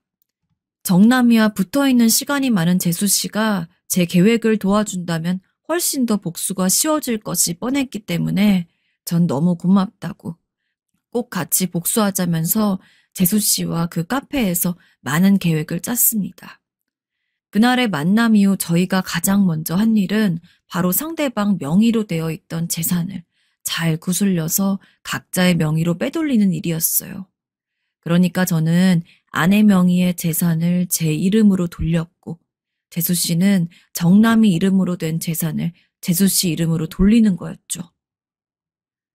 만약에 이혼을 하게 되더라도 우린 각자 상대방한테 단 한 푼도 재산을 남기고 싶지 않잖아요. 이게 할 수 있는 유일한 방법일 것 같아요. 꼭 성공해야 해요. 저나 재수 씨나 그 과정에 상당히 공을 많이 들였습니다. 쉽진 않았지만 시간을 들여서라도 반드시 그렇게 해야 했어요. 그리고 재수 씨도 저도 목표한 재산을 전부 각자 이름으로 돌리는 것을 성공했을 때 저희는 이 계획의 클라이막스를 실행하기 위해서 일부러 함께 숙박업소에 갔어요. 그리고 마치 저희끼리 불륜을 저지르는 것처럼 나온 묘한 사진을 한 장 찍었죠. 눈에는 눈, 이에는 이라고 불륜엔 불륜으로 맞서보겠다는 것이 저의 계획이었습니다. 물론 사진을 보내기 전에 제가 둘의 불륜에 대한 증거로 모아뒀던 사진들을 전송하는 게 먼저였어요. 전 그날 아내에게도 그리고 정남이에게도 제가 모아왔던 불륜 증거 사진들을 전부 보냈고 그 뒤 이어서 저와 재수 씨의 은밀한 사진을 보냈습니다. 당연히 난리가 났어요. 저도 재수 씨도 전화를 받지 않자 정남인 재수 씨에게, 아내는 저에게 아주 애걸복걸하는 문자들을 보내고 난리가 났더라고요. 아마 제가 보낸 증거 사진들을 봤을 때 그들도 알았을 겁니다. 제가 증거를 모아오기 시작한 기간이 제법 길었을 거라는 걸 말이죠.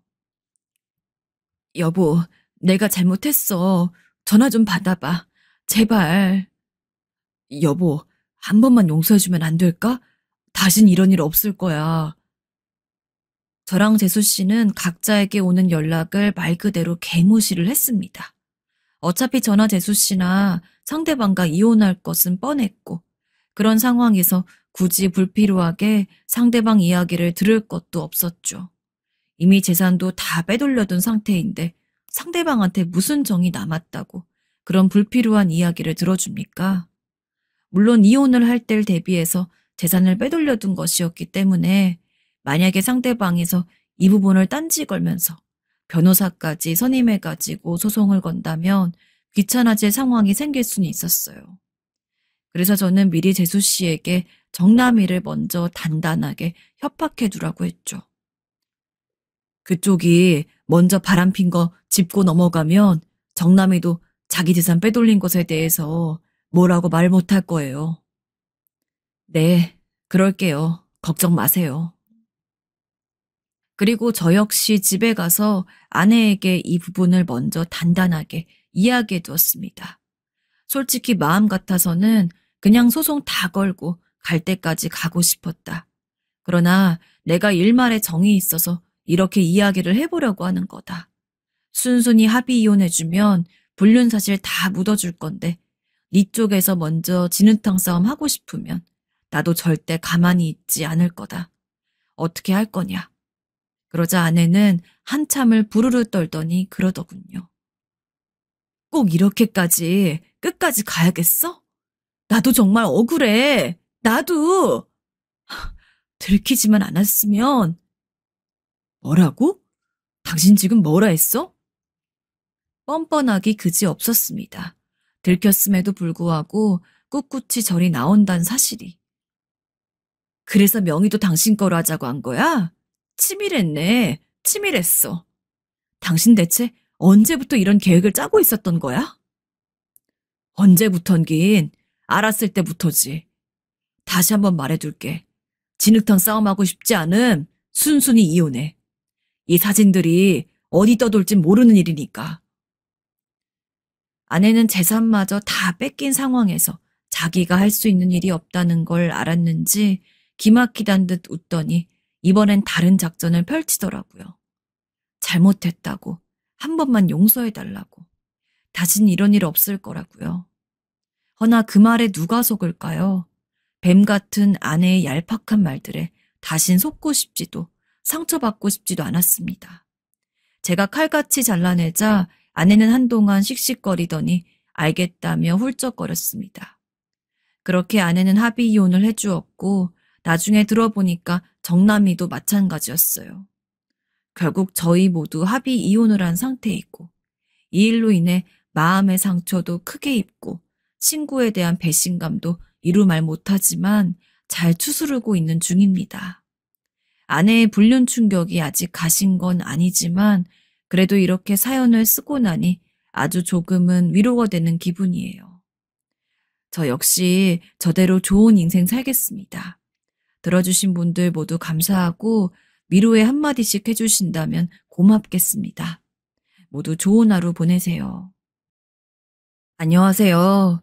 전 요즘 가슴 한켠이 아주 뻥 뚫려 있는 양 답답한 마음이 들고 너무 힘든 때를 보내고 있습니다.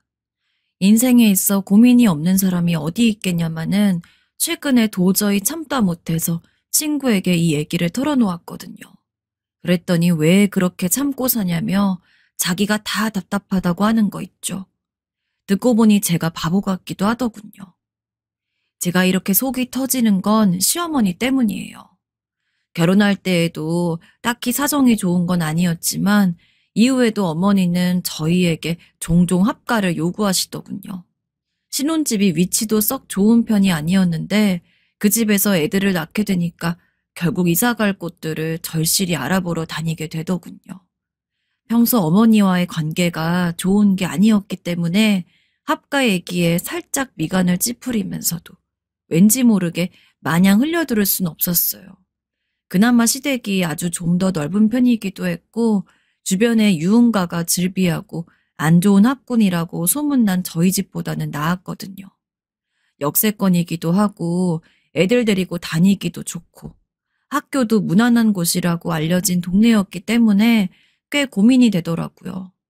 결국 여러 가지 생각을 하면서 고민을 하다가 애들도 점점 커가고 있고 교육적으로도 신경이 쓰이고 여러모로 사람들 손이 필요했어요. 그래서 큰맘 먹고 시댁에 들어가게 되었던 거죠. 그런데 들어갈 때에도 어머님은 무척이나 깐깐하게 말씀을 하시더군요. 니네 아무리 우리 집에 들어왔다고 해도 자식이라도 그렇지 매달 번번이 생활비 내야 해. 입이 지금 대체 몇 개가 느는 거야?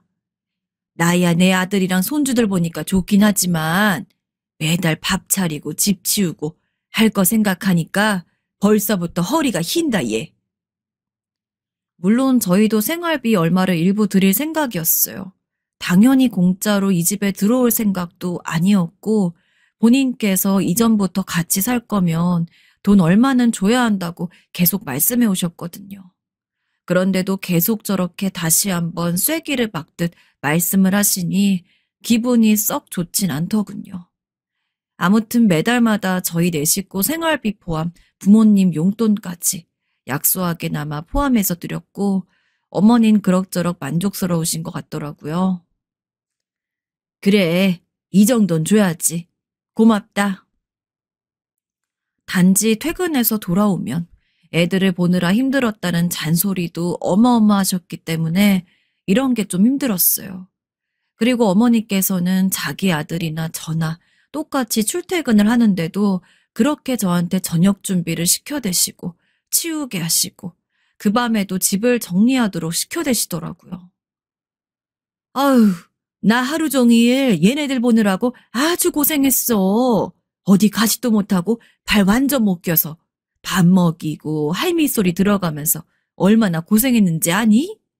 그럼 네가 눈치껏 일찍 와가지고 밥도 좀 챙겨 먹이고 집 청소도 좀 돕고 했어야지. 좌우지간 회사에서 늦지 말고 제깍제깍 집에 좀 오란 말이야. 아이, 네, 어머님, 죄송해요. 회사가 요즘 일이 많아서. 그놈의 회사 핑계 좀 고만 대라. 네가 알아서 유두리 있게 잘 나오면 될 거 아니야. 그걸 못해서 이 CM을 부려먹는 게야? 이러면서 저한테 괜히 성을 내시는 거예요. 저도 정말 부서질 것 같은 몸 상태로 집으로 돌아온 건데 오자마자 저한테 던져지는 건 앞치마였고 재료도 변변치 않은 상태로 밥을 차려다가 6식구 먹을 걸 준비하자니 정말 허리가 끊어지겠더군요. 이게 다 시댁에 들어와서 살겠다고 결정한 나의 업보이겠구나 하고 받아들이는 수밖에 없었어요. 남편은 뭐 했냐고요? 남편은 시어머니가 뭐라 하실 때면 아유, 어머니 그만하세요. 이 사람도 똑같이 이래요. 하고 말렸지만 결국은 시어머니에게 번번이 지곤 했어요. 근데 그러던 와중에 이보다 더 심하게 느껴지는 하나의 대가를 치르게 되었는데요. 이게 당연한 건지 시집와서 시댁에 들어가서 살고 있는 여자들은 다 숙명적으로 겪는 건지 좀 헷갈리네요. 솔직히 이 시기에 겪었거나 언제 겪었거나 저에겐 똑같이 괴로운 일이었겠지만 그래도 정말 너무 몸서리가 처지도록 힘들어서 이때에는 늘상 제가 위험을 다 달고 살았지 뭡니까. 바로 저희 친정아빠가 그렇게 저희 삼남매를 키우느라 고생하시고 힘든 삶을 사셨던 아빠에게서 큰 병이 발견되고 만 것이었어요. 어느 날 여동생에게 전화가 왔는데 아빠가 몸이 안 좋아서 검사를 받으러 모시고 갔다는 거예요. 아빠가 몸이 안 좋다고? 얼마나 안 좋은 건데? 아빠가 요즘 늘 피곤해 하시고 밥도 잘 못 드시고 하시길래 아무래도 이상해서 병원에 모시고 갔는데 큰 병원으로 가보라는 거 있지. 나도 지금 너무 불안하다. 언니 일단 검사 결과 나오면 다시 연락할게. 그 말부터가 가슴이 철렁하면서 예감이 좋지 않았고 그날 가뜩이나 새벽부터 어머니가 이것저것 시켜대시는 일들을 처리하고 회사에 와서 졸리고 힘든데 너무 기분이 불편했어요. 그런데 아니나 다를까 시간이 지나 들려온 얘기들을 듣고 전 집에 돌아오는 전철에서 얼마나 울었는지 몰라요. 정말 제대로 서 있을 수도 없이 눈물이 나서 하도 울어대는 저에게 옆자리 아주머니께서 손수건을 건네주실 정도였어요. 왜 그렇게 서럽게 울어댔냐면 저희 아빠는 우리 삼남매에게 있어서 정말 너무나 애달프고 가슴 아픈 존재이기 때문이에요. 제 남동생을 데리고 계곡 쪽에 나가셨다가 그때 동생에게 들이닥친 사고를 피하기 위해 몸을 날리셨고 그래서 다리 한쪽을 절게 되셨어요. 하지만 그렇게 힘들고 불편한 몸을 하시고도 얼마나 열심히 일을 하셨는지 몰라요. 원래 하던 일들을 접고 다른 기술자분들을 따라다니면서 작은 일거리들을 받아서 하시고 그러면서 늘 꾸준하게 같은 자리에서 기계를 다루고 고쳐주고 바꿔주고 파는 일들을 하시면서 살아오셨답니다. 맨날 아빠를 보러 갈 때마다 기름때가 잔뜩 묻은 아빠의 얼굴과 옷을 보며 가슴이 아팠고 그런 아빠가 손을 깨끗이 닦고 우리 남매를 먹으라고 설탕이 잔뜩 묻은 꽈배기를 사다 주실 때 얼마나 가슴이 아릿했는지 몰라요. 제가 결혼할 때 웨딩 마치를 올리는 순간에도 다리를 저는 자신의 모습이 딸에게 폐가 될까 싶어서 전날 그리 연습을 하셨다는데 엄마의 말을 듣고 전 또 눈물이 터져서 마음을 가눌 수가 없었어요. 그래서 저는 일부러 보폭을 아빠에게 맞춰서 천천히 걸었고 결혼이란 새로운 문을 열고 설레고 행복감을 느끼면서도 아빠에 대한 애틋함에 참 이상한 얼굴을 하고 걸었더랬지요. 그런 우리 아빠가 이제 자식이 그 자식을 좀 키워가면서 직장도 다니고 효도 좀 하려고 했더니 암이라니요. 자식들이 정신을 차리고 부모님께 나름의 노릇을 하려고 하면 그때 부모님은 너무 늙어 계시거나 혹은 곁에 안 계시다는 말이 이제 남 얘기가 아니게 되어버렸어요. 아빠가 나이 들어가는 것을 알고 있으면서 왜 그렇게 자주 찾아뵙지 못했던 건지 이날 정말 온몸이 탈수가 되어버릴 정도로 울면서 집으로 들어왔어요. 그렇게 채비를 하고 남편에게는 아이들을 맡기고 아빠에게 가보겠다고 했지요. 남편도 당황스러워하고 놀라서 지금 그런 상황이었는지 몰랐다며 같이 가봐야 하는 거 아니냐고 하더군요. 저도 잠시 고민을 하고 있는데 그 사이에 갑자기 어머니가 들어오셨어요. 대강 말씀을 드렸고 뭐라도 하실 말이 있으신가 싶었는데 어머니가 하시는 말씀을 듣고 전 일순간 몸이 완전히 굳어서 어머니를 빤히 쳐다보았어요. 이게 정말 제정신인 어른이 할 수 있는 말인가 싶어서 몇 번이나 계속 어머니를 쳐다보며 확인하게 되더군요. 아이고, 너만 갔다 오면 되지. 뭘 명준이까지 다녀오라고 해? 이 밤중에 위험하게. 희진님이 너 혼자만 다녀오면 되잖아. 비도 오는데 뭘 정신사납게 둘이서 왔다 갔다 하고 그래? 암이라고 해도 요즘 다 착한 암이라고 하고 별거 아니야. 너무 그렇게 유난 떨 거 없어. 그냥 너 혼자 얼른 다녀와라. 명준이 너는 얼른 이리 들어오고. 애미 너 혼자 갔다 와라. 알았지? 아, 네, 알겠습니다.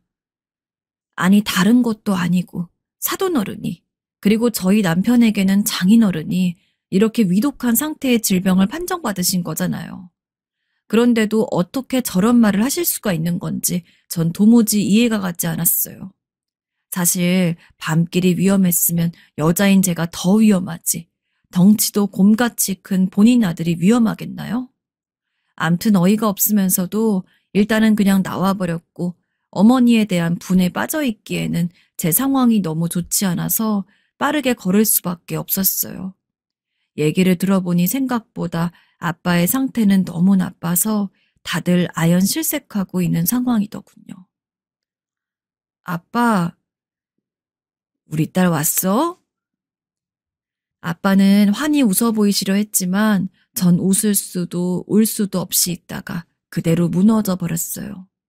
그렇게 우리 셋은 우두커니 대강 끌어안은 채로 울기만 했고 엄마는 구석에서 망연자실한 얼굴로 앉아 계실 뿐이었어요.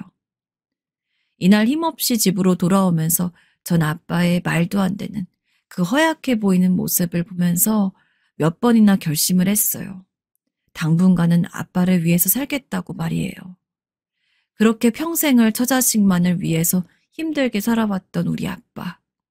그래놓고 본인이 저렇게 아파서 어쩔 줄 몰라 하시는데 제가 재산 바쁘답시고 아빠를 등질 순 없는 거잖아요. 그래서 저는 한동안 퇴근을 친정 쪽으로 하겠다고, 그리고 아빠가 병원에 가게 되시면 계속 그쪽을 들락날락 해야 될 것 같다고 남편과 시부모님께 얘기를 했어요. 상황이 이러니 좀 이해를 해달라. 우리 애들도 얼마간은 좀 부탁드린다. 아빠가 정말로 많이 위독하신 상태다 하고 말이에요. 그 말씀을 들으신 아버님께서 먼저 입을 여시더군요. 이진애미야, 그래, 알았다. 여기는 우리한테 맡겨둬라. 사돈어른이 얼른 나아지셔야 할 텐데 네가 너무 힘들겠구나. 당분간은 우리가 알아서 할 테니 신경 쓰지 말거라. 남편도 옆에서 끄덕이는데 어머니는 전혀 온도감이 다른 표정으로 말을 확 낚아채시더라고요. 어머, 이 사람 좀 봐. 애들 보고 집 뒤치다꺼리하는 사람이 누군데 마음대로 그냥 맡기고 가라 말아요? 예, 알겠는데 아픈 어른 집에 그렇게 너무 왔다 갔다 하는 거 아니야. 사돈도 시집간 딸이 지 시댁에서 할 일을 해야지. 자꾸 거기 드나들면 마음 편하시겠니? 나으려던 병도 못 낫는다고. 그냥 너는 네 할 일 하면서 있다가 가끔씩 들리면 되는 거지. 뭘 그리로 퇴근을 하겠다는 거야. 이렇게 얘기가 나오니까 너무 화가 나더라고요. 어머님, 제가 너무 신경이 쓰여서 그래요. 아빠를 혼자 두는 게 마음에 걸려서요. 그리고선 저도 모르게 눈물이 맺힌 눈으로 어머니를 노려보게 되었는데 남편이 이내 말리면서 자기가 어떻게든 엄마를 돕겠다며 그만하라고 중재를 했어요. 전 그냥 일단 씩씩거리다가 말고 그만 말을 멈췄고 우리 방으로 들어와서 얼마나 숨을 내쉬면서 참았는지 모릅니다. 이후로 친정을 드나들다가 아빠가 병원에 가게 되시고 상황이 나빠지신 상태로 꽤 오랜 시간을 보내셨어요. 사실 이미 시한부 판정을 받은 상태라 긴 시간도 아니었지만 제 나름대론 그래도 아빠가 나름 오래 버텨주셨다고 생각해요. 또 상대적으로 어머니가 저보고 출가 외인이 어쩜 그렇게 지 친정만 신경을 쓰냐고 하도 눈치를 주셨기에 그걸 피해서 다니다 보니 더 길게 느껴진 것 같기도 했고요. 하루하루 아빠와의 날이 줄어드는 것 같아서 맨날을 울고 동생들과 교대하며 그렇게 시간을 보냈는데요. 그러던 어느 날 둘째가 어린이집에서 다쳤는지 어머니께서 제가 회사에 있는 시간에 전화를 하셔서는 난리를 치시더라고요. 엄마가 돼가지고 정신이 딴 데가 있으니까 애가 저렇게 사고를 치는 거라나요? 본인이 병원에 데려왔는데 엄마 없는 손주가 너무 불쌍하고 안 됐다며 대뜸 호통을 치시는 거예요. 넌 지금 네 부모 챙긴답시고 자식을 못 챙기고 다니니까 이런 일이 생기는 거 아니냐. 내가 병원까지 끌고 다녀오느라 얼마나 힘들었는지 아니?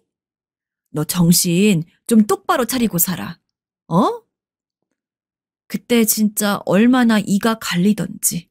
다른 때도 아니고 내 부모가 몸이 아파서 거기에 잠깐 몇 달 신경을 쓰고 있던 것 같고 제가 이런 소리까지 들어야 하는 건가요?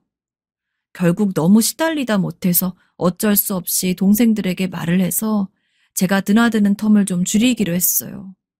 어머니는 제가 본인이 시킨 대로 집으로 왔음에도 불구하고 어째 더 만만한 건지 제 속을 박박 긁어대시더군요. 이쯤 되니 저도 더 이상 못 참겠어서 완전히 속이 다 터져가지고 어머니에게 대들게 되어버렸어요. 어머니, 다른 때도 아니고 저희 아빠가 아파서 그러시는데 어쩜 그리 말씀을 하세요? 어머니 아들이 지금 어디 아프기라도 한가요? 어쩜 그렇게 어머니 입장만 저한테 주구장창 말씀을 하세요? 정말 너무하세요, 어머니.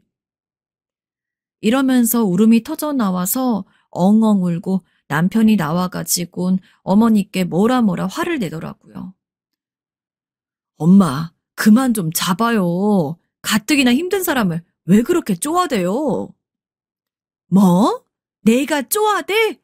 억울해 죽겠네. 이젠 아들까지 나를 갖다 몰아붙이네.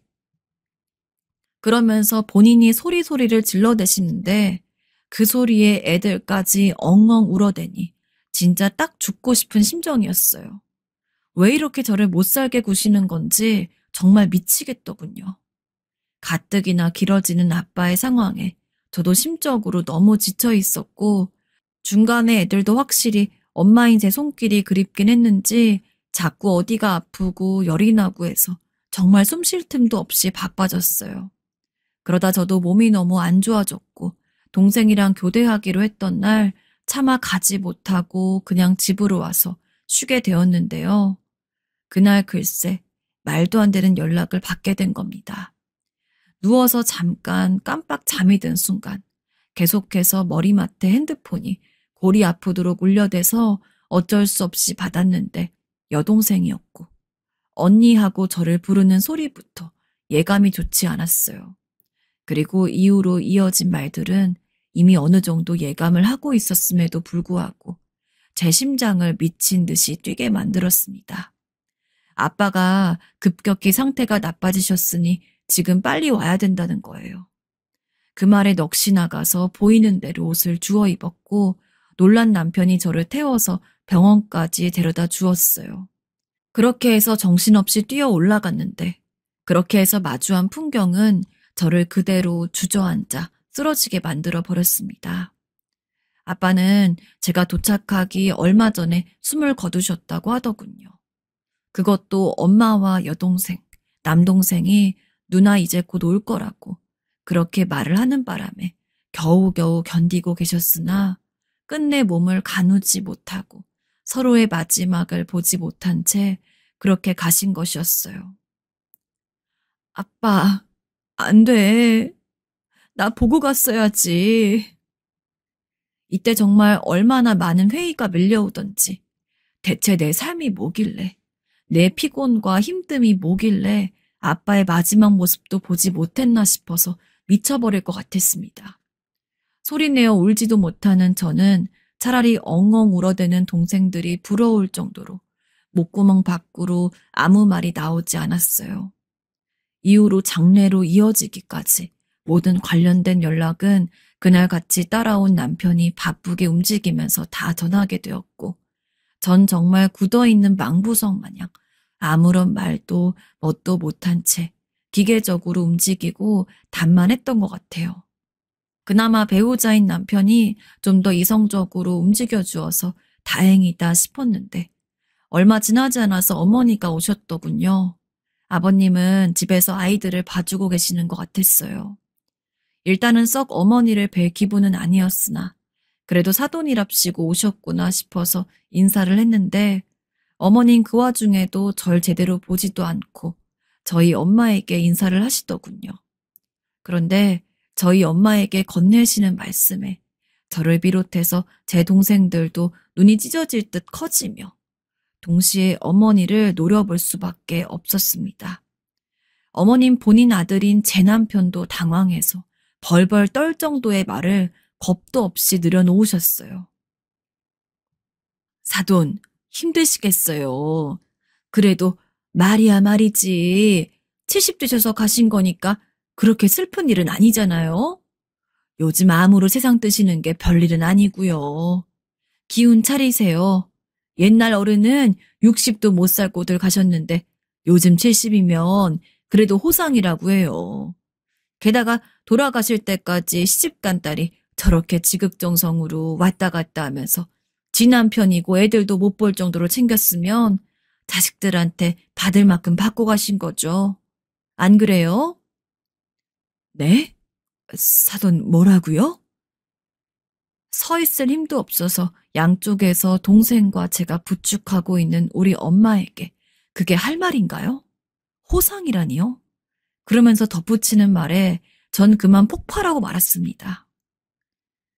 희진애미가 하여간 되게 지극정성이더라고요. 지 친정 부모에게 이렇게 잘했으니 나중에 시애미 아플 때도 잘할 것 같아서 든든하긴 했어요. 아무튼 사돈 기운 차리시고 그만 일어나셔요. 저희는 이제 그만. 이때 저는 눈이 완전히 뒤집혀서 어머니 양쪽 어깨를 잡고 마구 흔들었어요. 어머, 얘 뭐 하는 거야? 당장 이거 안 놔? 전 놓지 않고 계속 끝까지 떠들어댔어요.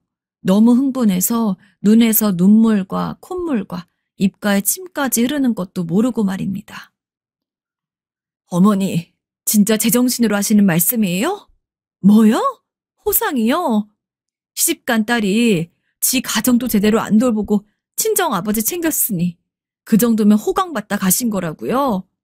어떻게 사람이 죽었는데 한 가족을 보낸 집에 이렇게 조문을 와가지고 그렇게 자기 불만이 담긴 얘기를 툭툭 섞여가며 위로랍시고 빈정댈 수가 있는 건가요? 제가 무슨 어머니 떠받들고 살라고 기어들어온 무슨 종이라도 되는 줄 아세요? 저 우리 아빠 딸이에요. 저렇게 된 우리 아빠 딸이라고요. 어디 종 맡겨뒀다가 찾아가세요?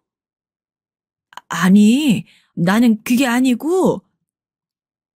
어머닌 꽤 흠칫하셨는지 노우라며 기어가는 목소리로 말을 하시고 동생들도 저를 떼놓으려고 애를 쓰더라고요. 전 이때 진짜 이판사판 다 가릴 거 없이 가만히 있지 않겠다는 기세로 그만 참고 있던 걸 다 쏟아내버렸어요.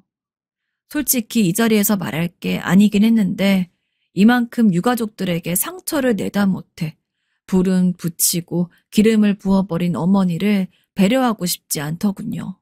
몇 번이나 참고 그냥 나만 아는 일로 묻어버리자 하고 참고 있었지만 우리 아빠를 보내드리는 자리에 와서 자기 노후를 걱정하며 잘 봐줄 거냐고.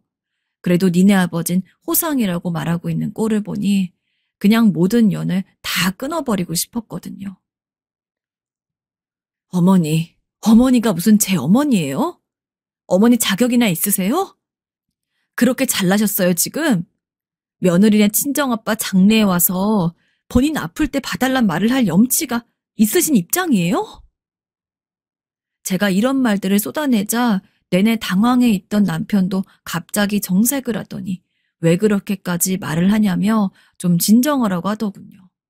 전 팔을 확 뿌리치고 말을 이어갔고 이어지는 말에 남편은 물론이고 제 여동생과 남동생, 저희 엄마와 친지들까지 그리고 당연히 어머니까지 모두 일순간 굳어버렸어요.